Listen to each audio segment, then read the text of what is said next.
Archimedes' principle and its application in maritime transportation.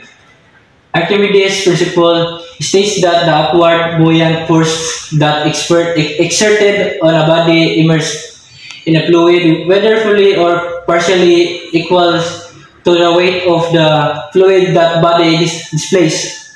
Example, the weight ug unsay imong ug kusay kabugaton nga imong ibutang sa kabarko mo po mo reflect po ni sa sa buyat mga siyay mo pasaka sa mo usa ka bugaton ang iyang ibutang mo baw sa ang mo force ang kanang buyat mo pasaka mo na gitawag og Archimedes principle. Buoyancy means the upward force exerted by a liquid on an object immersed in it. Example ani buoyancy kay kanang magbutang kag galon sa tubig nya mulutaw ni siya nya ibutangan nimo ng galon og tubig mo unlod ni siya gamay pero mulutaw gihapon tungod na siya sa buoyancy kay equal ra ang force nga imong ibutang equal ra po na sa buoyancy. Gravity is the force that attracts the object towards one another. It is also the force that makes an object falls to the ground. Bot pasabutan kung nay matagak nga object paubos na sila mo ni reason nga makabarog ta to the center of the earth because of the gravity. Sa ships pod ang direction sa ships kung magbutang kag ships sa usa ka dagat paubos na siya pero dili ni siya mo unload tungod sa buoyancy, the upward force exerted by a liquid on an object immersed in it. Mo nang opposite side man ni sila pataas ang buoyancy samantalang ang gravity paubos. Ang may tabo ana ani sila sa center nay stability nga may tabo nay kanang steadiness sa usa ka barko tungod ani nga duha. Equilibrium, a state of the rest of the balance due the equal action of the opposing force. Example man ni barko na dili balance sila kay na may 1,000 tons o 1,000 tons o nay mabawas ni may matakilit ang barko. Draft the distance between the water line and the bottom end of the ship's hulls. Kani mo ni draft mo ni bottom end kanang pinakalunson ni sa ang pinakaubos sa barko mo ni bottom end.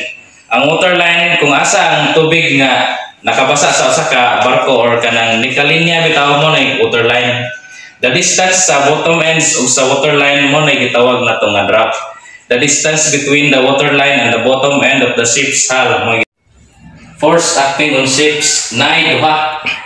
Weight of ships and buoyant force. Ang definition sa buoyant force, the upward force exerted by a liquid on an object immersed in it. Silbi kung pila ka kilo pila ka tons ang ships, mo pod ang force nga ma-release sa usa ka buoyancy. Mo nang steady ang barko na sila magalutaw na sila dili na sila mulubog. Depende na lang kung naay ka ng problema sa draft kung ni-exceed na po sa limit. Application of Archimedes in marine transportation. Common problems, uneven weight distribution and faulty equipments.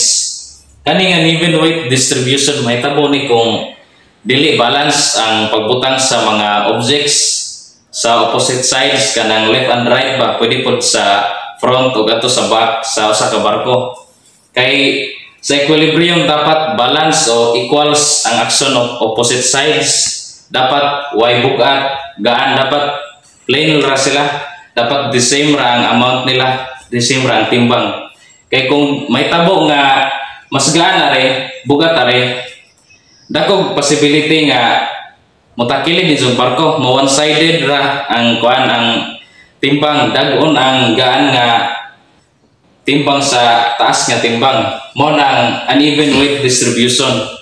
Kaning faulty equipments maitabo ni kung bugat ra excessive ra gyapon ang imuhang products or kanang mga equipments nga gibutan nimo sa barko. For example ana daghan jamo na kag mga sakyanan nga ibutang sa usa ka barko ang estimated draft nimo dapat ani rataman. For example ani mo ni imong barko estimated draft nimo nga dapat ana ra motor line ni exist na niabot na sa taas mo nang mulubog ang barko kay dapat sa draft og sa karing ato sa bottom end sa kabarko dapat kuara estimated ra siya, pero mulapas na mo na nay gitawag na to nga bugat na jamo ang imong barko, ni exist na sa limit, ni exist na sa capacity sa kabarko mo nang ulubog mo na faulty equipments. Sigo. The importance of applying Archimedes' theory in maritime transportations.